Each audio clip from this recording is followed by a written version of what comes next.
America के एक छोटे से कस्बे में एथन और मार्था अपने बेटे लियाम के साथ रहते थे। उनकी शादीशुदा जिंदगी में रोज झगड़े होने लगे। गुस्से और नफरत की आग में एक रात एथन ने मार्था को गला घोंटकर मार डाला और उसे अपने घर के पीछे बने पुराने कुएं में फेंक दिया। लियाम उस समय स्कूल में था। जब वह लौटा तो उसके पिता सामान्य दिखने की कोशिश कर रहे थे, लेकिन एक अजीब बात हुई। लियाम ने अपनी मां के बारे में एक बार भी नहीं पूछा, न रात को, न अगले दिन, न ही पूरे हफ्ते।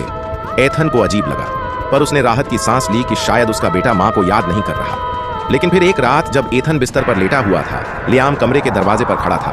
पापा, एथन ने करवट ली। लियाम की आंखों में अजीब सा डर था।